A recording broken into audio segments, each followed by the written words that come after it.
On this episode of End of the Weekend, we're talking to Andrew about his recent purchase of an electric vehicle.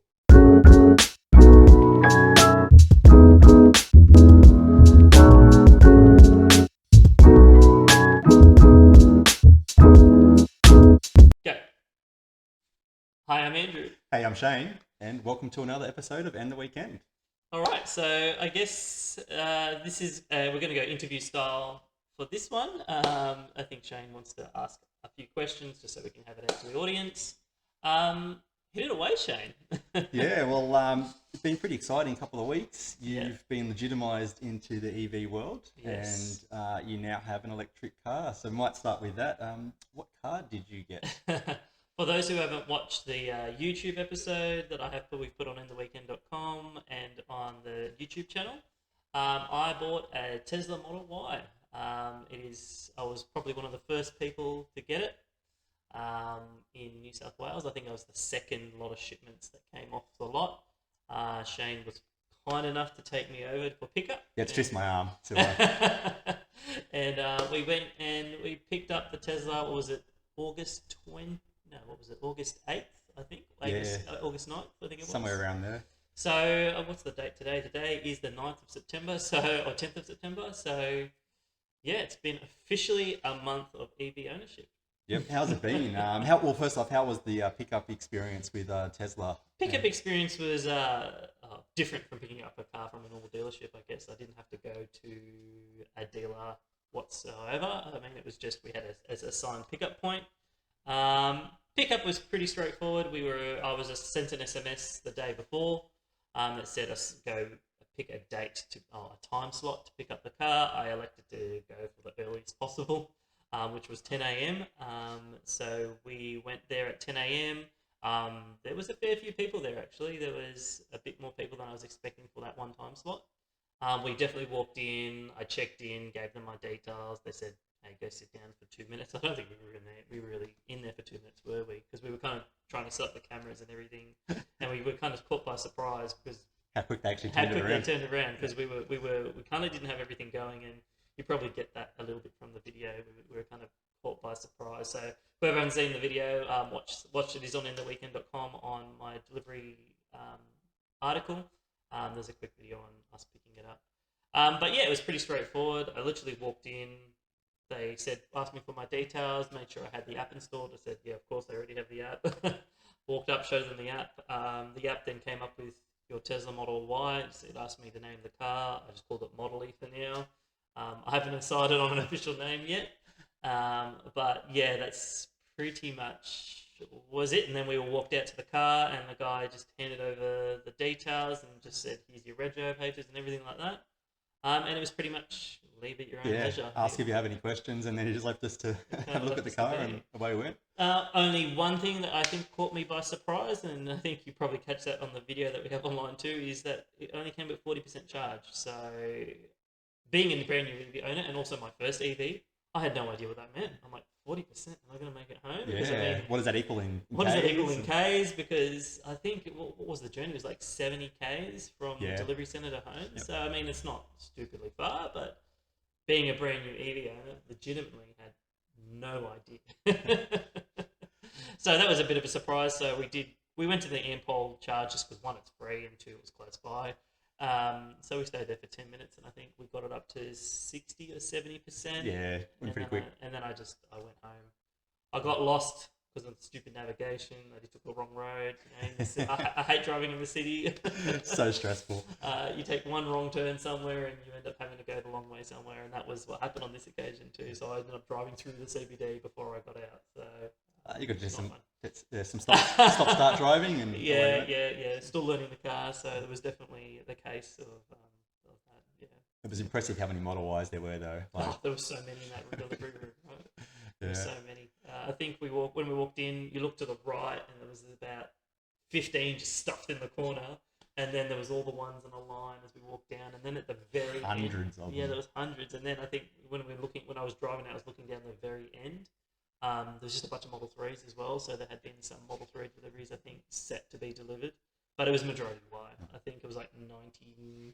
So I'd say 90% were Model Ys there on the day. So no, it was a good experience. Look, I mean, from that aspect, you don't expect the dealership walking you through every single part of the car. Look, I understand that weekend it was the first Model Ys that were coming out, so they didn't really have time to sit down and talk to us, kind of thing. They were trying to get people out the door as quick as possible. And yeah, that was the pickup experience. Yeah, awesome. Oh, we might move on. So this is a family car. How have the family found it so far? Yeah, family's been really good, really happy with it. Actually, it's obviously a lot bigger than the old WRX I had. I had a 2020 WRX, and coming from that, it's obviously a lot bigger. The daughter sits in her car seat still. She's not quite high enough to sit in a seatbelt, but she sits quite high. Visibility. I often find her just glazing out the top window, just kind of like with her head up, looking at the sky, like. And because you've got the Model Y, you don't have that central beam through it, like on so the it's a whole clear panel. So yeah, I was worried about my wife not really liking the glass roof, because every time I had the sunroof open in the Rex, she was like, close that thing. But she actually said herself that she doesn't mind it. So the glass roof hasn't bothered her either. My wife was very much, I don't know if I'm going to like driving an automatic, but she's been a manual driver her whole life. A manual driver, and so have I, to be honest. I've always owned a manual car, but it's so easy to drive. You literally get in, you push the drive stalk down, and you just go. There's no really thinking about it. What I do notice in myself, when you do have it on autopilot, I do tend to just kind of. I guess not pay attention as much as I probably should. I think I probably rely on the autopilot a little too much. But otherwise, no, it's been good. It's very big. And the regen braking, did you adapt to that pretty quick? Yeah, the first time. One pedal driving? Yeah, I think the very first time I drove out. Look, I understood the concept, and I know from the 1 or 2 times I've driven your car, I understood what it is. But I guess to really get used to it coming from a petrol car, where you actually have to push the brake pedal, it's definitely very different. I found myself not having to push the brake pedal at all. So it was interesting coming from obviously my petrol car to that. There was a lot of, I thought it was going to take me longer, but I think by the end of the second day, I had pretty much got used to it. And now I think it would be weird to drive a car that doesn't regen. Yeah. So yeah, that whole putting the brakes on, clutch in kind of thing. Yeah, it'll be difficult to go back to it, I think. Well, just a tip: just make sure to test your brakes every now and again, just to make sure they're still working, because you won't use them very often. Well, I saw while I've owned the car, there's been an update to the car that when you hold the brakes on hard, it flashes the lights and puts the hazards on when you do under hard braking. So I've tested it. Yeah, good. I've slammed the brakes on hard and felt the ABS. I will say that it broke better than I thought it was going to, but you can still tell it's a heavy car. Heavy car, yeah. It's a very heavy car. Yep. You definitely can feel that when you're braking. Yeah. Alrighty, cool. Well, all right, how about other EV new ownership type things? How about charging? How's charging gone for you so far? Charging's been really, really good, actually. I haven't found myself, one, pushing it to the very limit, or 2, struggling to find somewhere to charge. Honestly, charging at home and charging at work has been more than enough. I did buy myself a Type 2 cable for charging at work, because we have a charging infrastructure at work. Positive for me is obviously I don't pay for that electricity. They have a big solar generation on the roof there. So I'm really good with that. It's literally, I can charge it and it's basically free solar from the roof of work. I did buy a 7 kilowatt power cable. I didn't realize that there were 2 types of Type 2 cables. So hot tip, if you're looking at yourself to get a Type 2 cable, there is definitely 2 types. You can get a 22 kilowatt, which is a 3-phase cable, and you can get a 7 kilowatt, which is a single-phase cable. So we'll have a video coming out around that stuff too. We did some filming today, so expect another video on the YouTube channel around that. And I guess if you're that type of cable is useful at shopping centre, car parks, or destination chargers that don't have cables permanently attached to the charging station. Just quickly touching on it, when we compare the destination charger, the Tesla destination charger, to the Type 2 cable, when we were using the 22 kilowatt cable, it was just as fast as the destination charger, if not a bit quicker, to be honest. I think it was just a tad quicker off the new cable. So. Yes, hot tip. Good stuff. All right, so we touched on this a little bit, but how have you found the general driving experience? So it is a bigger car. It's a Yep. bit over 2 ton, I think, Yep. the Model Y. Yeah. Yeah, 1.9 ton, I think is what Or its curb thereabout. weight is. So, yeah, look, it's been really good. Fun car to drive. As I think I've said many times before, I think that just initial on the throttle response isn't there. I think it's just take from standstill to takeoff. I think that 0 to I want to say 40 k's, not quite 30. It's definitely rolls out slowly, so it feels like it's definitely software limited. Don't think it's I don't think it's a capability of the hardware. I'm sure it's entirely intentional for safety reasons, for all those types of things. Um, but yeah, it's definitely slow at the start, but once you're on it, like if you're moving and you punch it, it moves. Yeah, she goes. It definitely moves. So we were kind of playing around, just getting on and off the freeway before, and just punching it, and it moves. I think you felt it for the first time, Shane. Yeah, no, she goes all right. It's definitely not a slug by any chance. But yeah, it's pretty good. The room, absolutely love the room. I love going to the shopping center, putting stuff in the front. It's handy for so you don't have stuff to roll around in the boot. Boot space has been good. Like went to Bunnings today, bought a 3 meter pipe, fit in the car, no problems with the seat down. Um, yeah, transported big things around. It's good having the extra space. I do enjoy it. I think a little bit of a soccer mom car, Yeah. but it's actually not bad. I've put so what I've done to it so far, I've put a wing on it. I put the little the lip wing on the back of the Model Y. It's a carbon fiber style one. And I put mud flaps, and I've pulled the wheel caps covers off now, so I'll pull them off Amazon. I try to get the genuine Tesla ones, but they've sold out, and doesn't look like there's anytime soon. Probably no stock coming through soon. How about the driving height? Yeah, quite high. It's definitely obviously SUV height. I would say it's very high compared to the Rex I'm coming from, so very high, and even compared to Shane's car, it's quite high. It definitely is a high car, but it feels comfortable, safe. It's been good. Yeah. Yeah. All right. So we got driving experience has been good. Charging experience has been pretty good, but I haven't done any long range trips yet. no long range yet. So I'm hoping maybe tomorrow I might go on a long range drive. We'll see. It's depending. My wife's a bit unwell at the moment, so depends on how she's feeling. But maybe I might do a trip to Canberra tomorrow. See what real world. I've been seeing things online. People saying they're only getting 300 to 350 k's from a full charge, even though it reads 430. Yeah. So I'm keen to see it in the real world. Look, I know from my driving experience so far that driving on freeways, the short freeway drives I've done, definitely not as efficient as driving around on the streets. I'll give an example. I have two ways to get to work. One is by a freeway, one's by the back streets. And when I punched in the navigation on the car, it said I would get to work with like 91% from my destination that I was at. And then when I went on the freeway, it would say 80, 82 or 83%. So there's a decent drop hit to the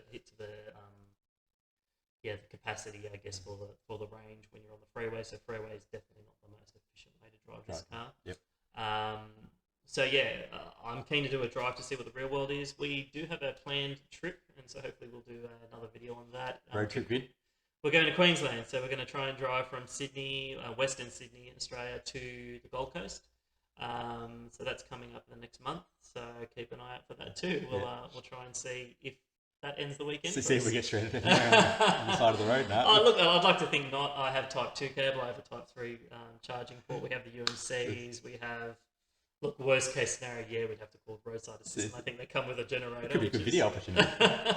Hey, who knows? But for science purposes. But let's see. I'm keen to see it. Like I see a lot of negativity online when it comes to road tripping EVs, and the old joke of the generator on the side of the road with a Tesla, and haha, you're the laughing stock of the world type of thing. But look, I'm keen to see. Like I think the people who make those comments genuinely have no interest in actually understanding if it's possible or not, and if it is the real world. I think there's always going to be, I think, quoting John Cadogan's one of his videos, there's always a way to have a smarter idiot. Yeah. So there's always going to be those people who just don't get it, but we'll see. Well, we'll see what happens on that road trip. Yeah. All right. to close out, maybe, is there anything you don't like about the car? Don't like about the car? Probably one or two things. Obviously, the obvious one is Android Auto. I hate my Android Auto. I understand I get the system now, and I think if you're paying for the premium Connectivity package, it's pretty good. However, there's just times where I want the notifications read from my phone. Like I want to know if someone's messaging me on WhatsApp or Messenger or Teams. That kind of stuff. I don't have any connectivity or visibility into the car stereo system. I know the car can read out SMSs, but how often are people sending SMSs these days? Yeah. Very rarely. It's generally, oh, you have a bill due is an SMS you get. Like that's the type of SMSs I get, like or marketing, like, or a scam. Yeah, or a scam. Like no one, almost never do I get an SMS. So I miss that type of integration. Another thing I probably don't like is it losing charge, just sitting there idling. Yeah, like particularly to have Sentry mode. It seems to be Sentry mode does seem to eat a bit of power. You probably knock off if you're parked there for an hour. You're probably knocking off 5Ks of range. Look, it's not huge, but it adds up over time, right? And if you're not the type of person that plugs in every night at home, like yeah, you do notice it. And you know, the days that I might go to work and I don't charge in, I will notice I'll get from work to home, and it'll say, oh, you have 400 Ks range when I get home. And then overnight it'll drop to like 380 because I've got it set to precondition and preheat the cabins and all that kind of stuff. So probably a downside is the just using your range. I mean, you don't have that in a petrol car. Obviously, car's not on, you're not using any of your petrol. So, but it's different in an EV. If it's just sitting there idling, you're losing power. So I know you can go through a shutdown procedure and shut it down so it doesn't use any power, but for your day-to-day usage, you do notice a hit. But maybe a flip side of that is, I think you mentioned that you can't fill up at home, right? Well, yeah, that's it. You can't fill up. You don't have a petrol bowser at home, so yeah. And that you have been sort of plugging in regularly, like always be charging the ABCs. Yeah, exactly. And you know what? If you're charging, I found myself. I've only got a UMC at the moment. I do have a 3-phase power point that I have at home that hasn't been installed yet, but I'm waiting for an electrician to come do for me. So I'm waiting for that 3-phase that should give me 50 kilometers an hour type range with this, because I know the UMC uses a single phase, not 3-phase power to charge. So it's 32 amps on a single phase. So you get equates to about 50 Ks now. That's another thing I'm starting to learn is how quick things charge and kind of understanding some of the terminology. Hence why we'll probably do a video around charging. So yeah, there's a bit of learning there, but generally been a pretty good experience so far. The only other thing that just came out the other day was the Model Y Ancap safety rating. The safest car you can drive on Australian roads. Yeah, right, and I think Ancap put a video on YouTube if anyone's interested. But we might link that below. But yes, I'm quite happy with that as well. Like obviously, when you're driving your family around, you want to be in the safest vehicle possible. And to know that I am in literally the safest vehicle in Australia available today, it's quite that humbling feeling that I might look, obviously. Hopefully you never need it. Hopefully I never need it, and obviously there's also extreme scenarios where it may not save you, but I've done all I can do, and all I can do is buy a car that is up to safety standards, and this is beyond current safety standards. So a little warm fuzzy feeling of protecting my family. Good stuff. All right, was there anything else that you wanted to close out with? No, look, I like the Model Y. I really enjoy it. I'm really keen to see what a road trip is like. I think that's the next big thing. I want to see what real world Ks. I haven't experienced a proper supercharger yet. I've gone to an EV supercharger and tried it there, but I haven't experienced the Tesla supercharger yet. So keen to kind of see what that's like out on the road. Will I feel stranded? Is there range anxiety? Look, I haven't come across range anxiety yet. I think they had one time. I think we went out for my birthday, and I opted to not charge the car just to see how far I could push it. Got to my destination with 15% battery left. I learnt that some of the security features like Sentry Mode actually turn off when you're on low power. So that was news. I didn't know that. And then I had double the range I required to get home. So look, I was fine. Yeah. It was a part of me that's like, oh, should I just go to a supercharger quickly? Just in case. Don't want to be that guy. Exactly. Don't want to be that guy. But it's It's been good so far. All right, well, we might call it a wrap there. Call it up there. All right. Well, I'm Andrew from In the Weekend. I'm Shane from In the Weekend. And we will catch you on the next one. Yep. Peace. See you then. Bye.